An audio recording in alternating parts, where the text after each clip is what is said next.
Hey guys, my name is JessiMew, and welcome back to the Ancient Legends Challenge. So this episode has already taken a very interesting turn. Just like with Adam's quest, now that the wing update has been added to the main branch of the game, we have all of those new features at our disposal.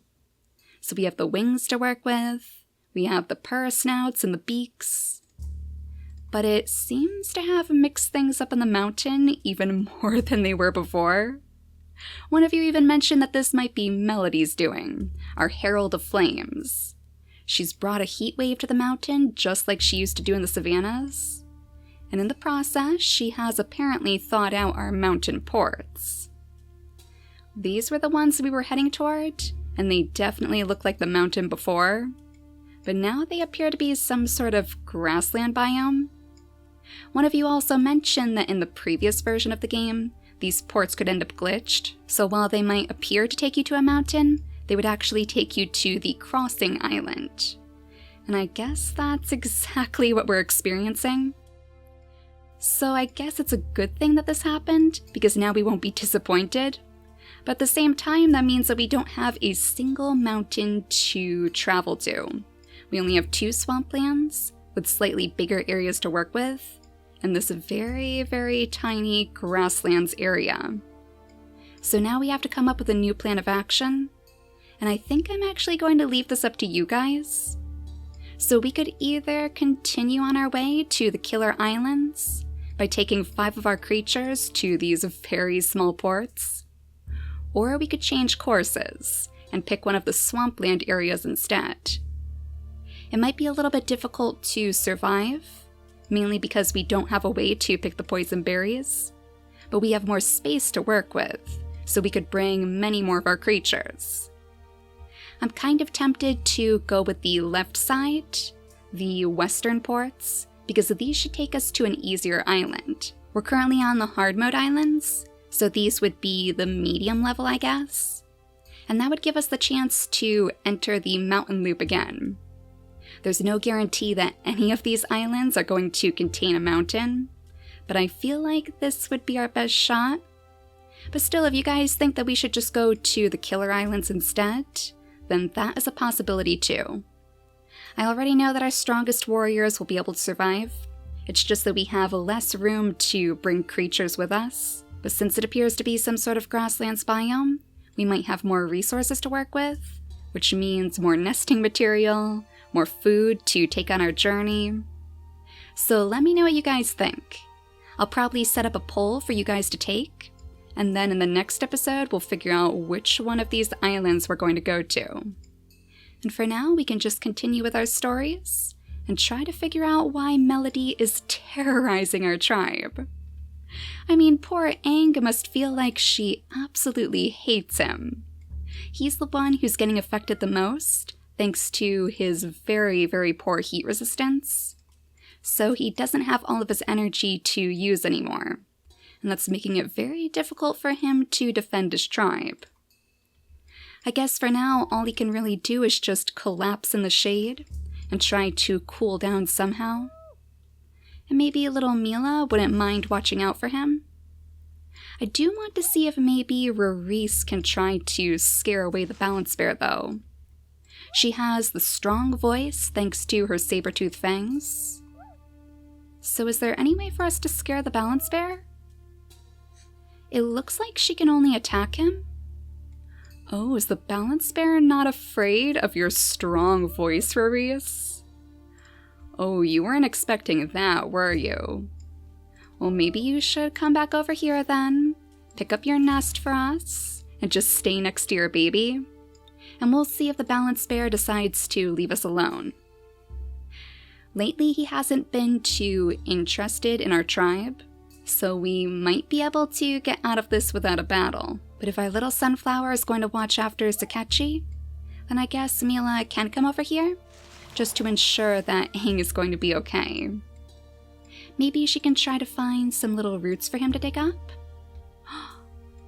Oh my goodness, we have a shell down here? Oh, Sophie, you must be so happy. I guess this is a little gift from the Balance Sisters, since these creatures just took down our very first walrus deer, so they deserve some little victory rewards. We just have to cross our fingers that the bandit brothers don't get their paws on it first. I'm pretty sure I saw some good roots out here too. Looks like we have plenty of food for you to dig up as well. So come on over here and paw at the ground. And then I think there's even a couple more right by the shore. We'll just have to make sure that she doesn't pick up any leeches along the way. But otherwise, I think we're just about out of turns. Oh, wolf. Our little lone wolf is taking a nice warm bath. A nice relaxing bath, at least, in the hot springs. But it seems as if he has quite a bit of company after all. The bunnies do love our lone wolf. I wonder if he can use that to his advantage. Oh my gosh! You have even more out here than I thought you did. It must be because of all of those clovers. I mean, there is quite the clover field over here for our bunnies to munch on, so they must be having a feast too. Maybe Nutakir needs to go join him. He could at least round up the bunnies to help our tribe collect them. Or he can scout for us high atop the stump. That would also be quite helpful. Unfortunately, Aang isn't going to be able to get very far. Let's just have him stay right here in the shade for now. Unless maybe Mila could entice him to do a little bit of exploring. We'll have him move around the corner, still in the shade, as she makes her way down the shore, searching for more roots. Maybe she could even offer to help him into the ocean, so he could just cool off in those cool waves. But otherwise, I think we're all out of turns. Oh, but I forgot the most interesting change of all. Jericho appears to have grown some spines. Now he looks like a little porcupine. Like, I'm almost positive that he had the big body, right? Because he was hardy enough to travel on his own, just like Becky Boo. That was the only reason why we let him go up to the top of the mountain all by himself. So it would appear, now that he is the closest to the sun, the closest to Melody's influence perhaps, she has helped him show off his true colors. Now, does that mean that Melody has actually joined forces with Quirk, our little god of illusions, who is so well known for swapping between the mermaid tail and the scorpion? It certainly seems like that might be the case. So I guess Jericho is going to have to be particularly careful, because if Melody does lose control over this land, then he's going to have some trouble out in the snow. He's so used to traveling alone, I think it would be a bit difficult for him to come to terms with. But let's go ahead and see his first little baby. Luckily, she seems to be very, very strong indeed. And she has her mother's digging trunk, so she'll be able to grab all the bunnies, and she'll also be able to pick up all of those tasty roots. Though just like Aang, I think she's going to have some trouble if this heat wave doesn't let up. She's not going to be able to move quite as quickly as her family, so we'll have to keep a close eye on her too. Now, the next name on my list is very ironically Winter, which it certainly is not on the mountain at this moment, so welcome to our tribe, little one. Maybe your name will give us the good luck that we need to finally shake this heat wave from our tribe. Now, I did notice that the balance bear seems to have locked eyes with you, Rarice. And it must be because you were trying to intimidate him with that strong voice of yours. He wants to show you who's boss, but you're not gonna let him, right? I'm a little bit concerned about the baby, though as long as we move him just one tile away, I think he should be okay. So we don't really have to block the balance bear's advances with Rarice. We can just make sure that they scoot a little bit to the side. So that means you can land your first 2 hits on the balance bear. It won't be very much, but at least it'll do a little bit of damage. So we can start to whittle away at his lifespan. If the balance bear was truly threatening her baby, there is no way that she would let that slide. So it looks like we're going to have to defeat this balance bear after all. And poor little Aang, you are not the one for the job, are you?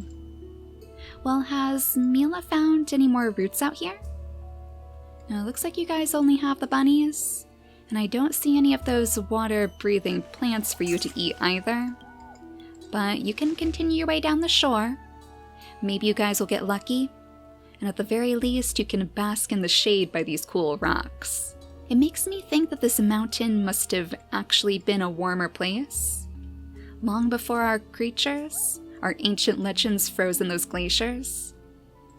So that must be why it was so hard on their families, and why these little babies were all that was left. Once it got so cold, their families just couldn't adapt. But it might be time for us to bring some of our strongest warriors down the shore to fight the balance bear too. I'm sure that Nutakir would be saying as much, calling out to our warriors to jump into battle. I guess Cheddar could definitely land a paw.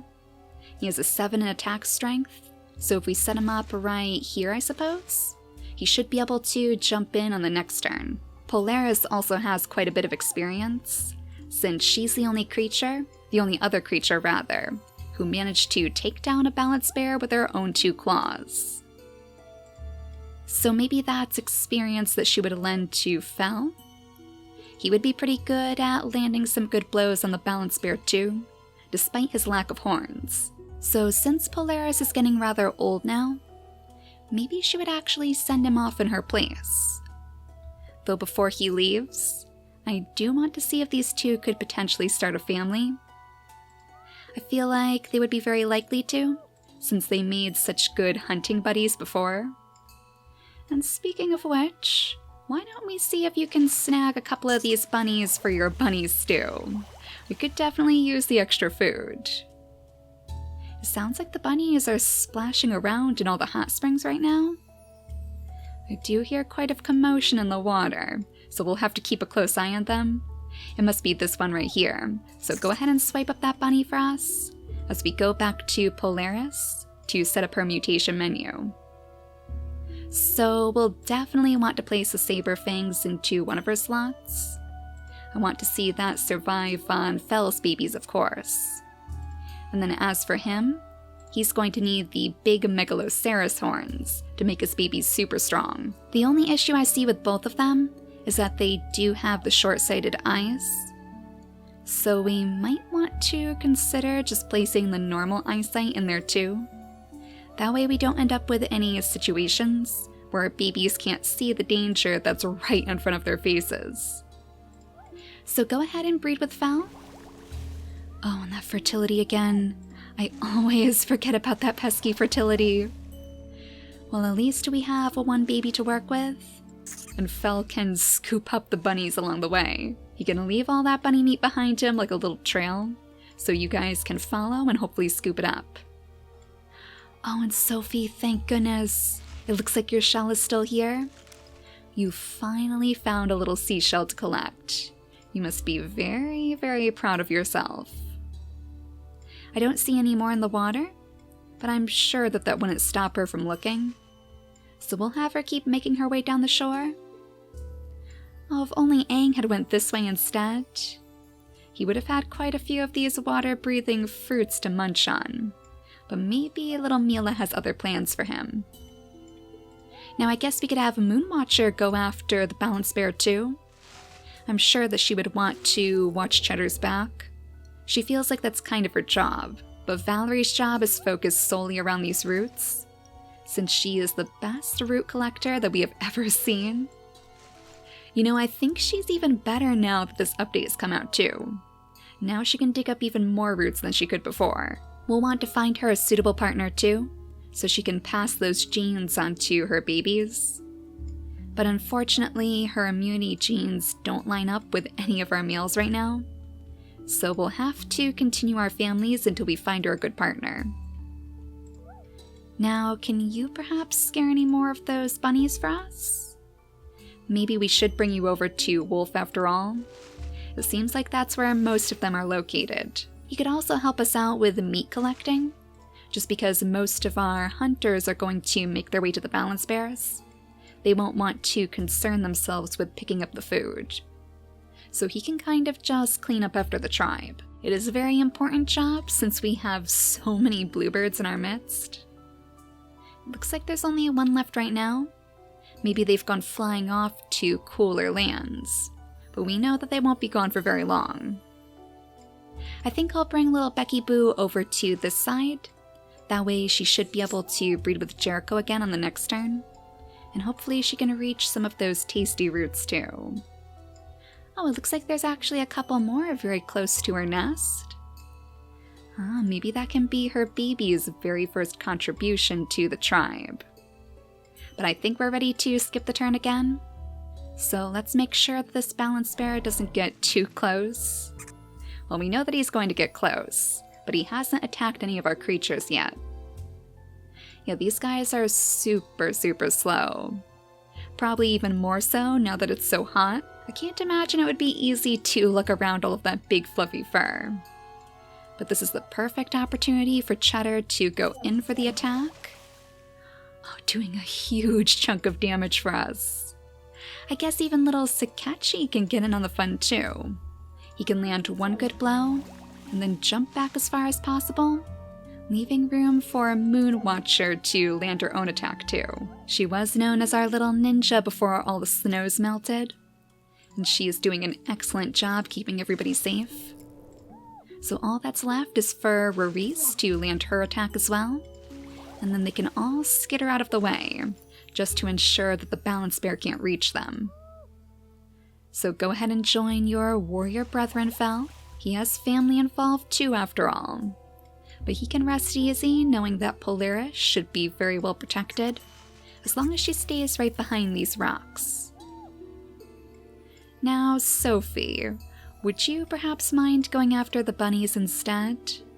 We have so many around here, more than Wolf can even keep track of. Oh my goodness. And I think that he would want to go straight back to his family as well, because he's missing valuable time to bond with his sons. He might not enjoy the crowds very much, but it's not as though he wants to completely abandon his family. Oh, it looks like Aang is feeling better? Oh, I guess Mila has the magic touch after all. Very interesting. You know, I was actually thinking that these two could start a family together. They both have different immunity genes, so maybe this is the perfect time to do so. We'll just need to find them enough nesting material, so maybe Aang could scoot out this way and pick up this bunch. Unfortunately, that means he'll have to ignore the bunnies for now, but it's all for good reason. They're about to have a new little baby on the way, so we'll probably want to make sure that the digging trunk survives. Oh, and Aang was the one who had the Baragina snout in his inactive traits too, so maybe we can try to keep that hidden somewhere in his baby's genetics. I would still love to see that pulled out again. I wonder how that would look against our saber fangs. Well, I bet those families would make pretty good friends. But Mila will need the Megalosaurus horns in her second slot too, and since she's carrying the Hammertail, I guess we'll want to place that onto Aang's babies. But more than that, we also want to watch that fertility, because I know he has the infertile trait. So fingers crossed we can breed that out of his family as soon as possible. It has already caused us quite a bit of trouble. So if they can't find enough nesting material, where could they go to have their babies? I guess they could choose this permanent nest, but they'll have to go around the battle to get to it. And I'm not really sure if Aang is up for the job. Well, for now, we can have Mila settle down right here, just so she can pick up those twigs on the next turn. And I suppose we could always enlist the help of somebody like Nutikir, since he has that runner's leg, which would be perfect for picking up the branches too. Now let's just very quickly scoot on up here to breed Jericho again. And then we'll have little Winter toddle out of the nest, so Becky Boo can return to her throne. Their first baby wasn't really affected by Jericho's genes, so I'm guessing that Winter has no connection to the great melody, the Herald of Flames. But I wonder if anybody else in their family will have that same curse. I guess we'll see soon enough. Let's go ahead and skip the day, watching the balance bear in the distance to see where he goes. He seems to be following after the baby, maybe? He's right next to Rarice, but he doesn't seem too interested in attacking her. So I have a feeling he's going after our youngest tribe mates, since they would be the most vulnerable. But I did see that we have an absolutely gorgeous red saber-fanged baby in the nest. Oh my goodness, with the double Berryina claws.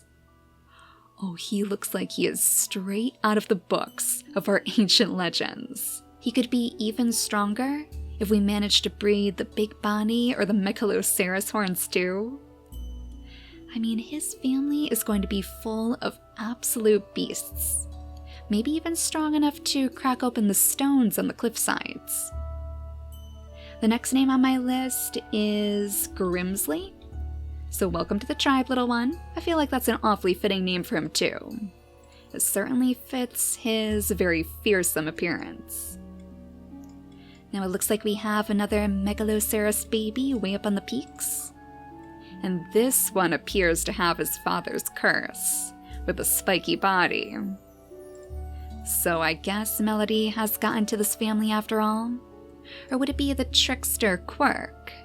Is the god of illusions toying with his family instead? Has he shown them his favor? Very, very interesting. Well, as for you, the next name on my list is Proxy. So welcome to our tribe too.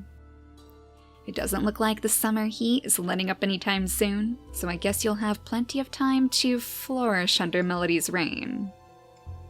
It looks like Aang is still doing okay though, so I wonder if it's cooled down just a little. It's not as though he has any special buffs for being in the shade.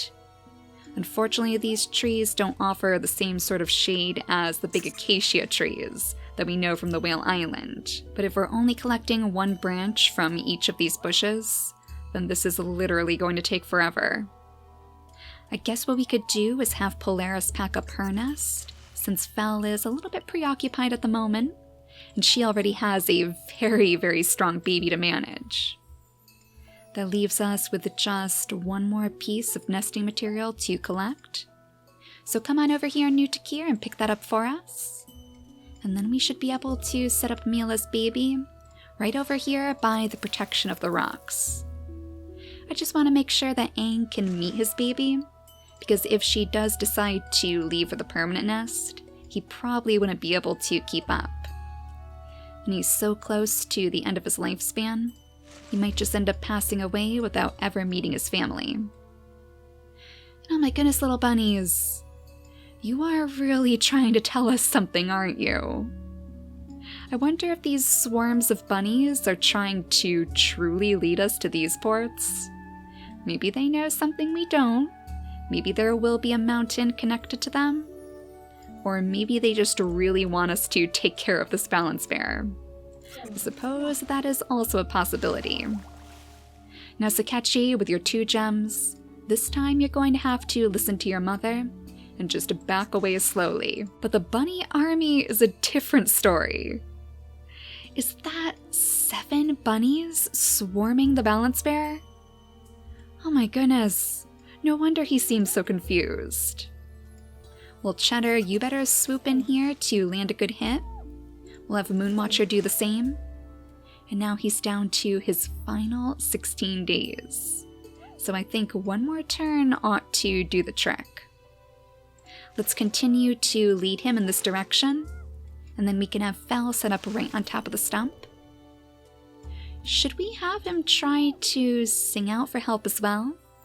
Maybe with his strong voice, he can let out a mighty battle cry, letting the tribe know that the end is near. So Polaris knows that her mate is nearly victorious. Soon he'll be back to meet his little baby. And Wolf knows that his family is safe and sound. Despite all of that commotion in the distance, he doesn't have too much to worry about.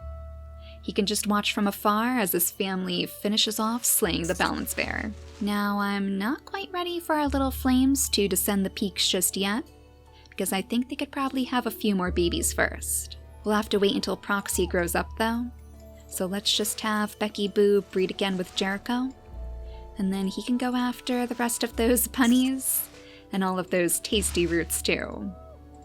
And speaking of which, let's make sure that Winter can snag up these to add them to the pile with all of that bunny meat. And now I believe we should be ready to skip the turn.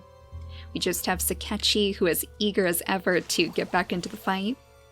And we have Nutakir, who could possibly set himself up a little bit more strategically, just so we might be able to grab some of those pesky bunny guides. Now let's go ahead and skip the day again. As the balance bear turns toward Aang's family. Oh, did he sense our newest little legend? Or perhaps he recognizes Aang as one of the balance bear destroyers. Well, I don't think he's going to let this stand. He's going to use the rest of his energy to attack the balance bear, leaving it with only 5 days remaining. So that means somebody over here should be able to finish the balance bear off. And his newest little baby? Wait a second. Oh, Mila. Did you actually name your baby after yourself? Mila the Second? Or even Mila the Third at this point? We've had quite a few Milas in our time on the mountain. Well, I guess it's pretty fitting for you then, because the next name on my list is May, which is still pretty similar. So welcome to our tribe, little one. Now let's make sure that the rest of your tribe can keep you safe. I suppose it could be Moonwatcher, though I am tempted to have Fel do the job. He's kind of picking up where Polaris left off, so who better to slay the balance bear, to vanquish him once and for all, than somebody who was trained by the very same warrior who helped Aang with the first balance bear. I feel like that's a pretty fitting way to leave their story. And now that leaves the rest of you to just finally pick off all of these bunnies. Oh my gosh, they are absolutely everywhere. Poor Sakechi can't even reach them. But he can jump into the hot springs and grab up some good bunny stew. Wolf must be very, very proud of his boys. Not only did they take down the balance bear, but they're also very capable hunters. And Nutakir, as ever, you can follow right behind them and make sure they're picking up their meat. It is definitely not an easy job, but it's one that's sure to sustain us as we try to figure out which mountain we're going to go to next. So like I said before, in the next episode, I want to bring our creatures to one of these ports. So don't forget to vote in the poll which one you want us to go to. We have these strange grassy ports in the north. We have the easier swamplands in the west. And we have the hard mode swamplands over in the east. All of which offer different benefits to our legends. There's no guarantee that any one of these places will have a mountain connected to it, but we can still cross our fingers and hope that the bunny guides won't lead us astray. So for now, thank you all so much for watching, and I'll see you all next time. Bye guys!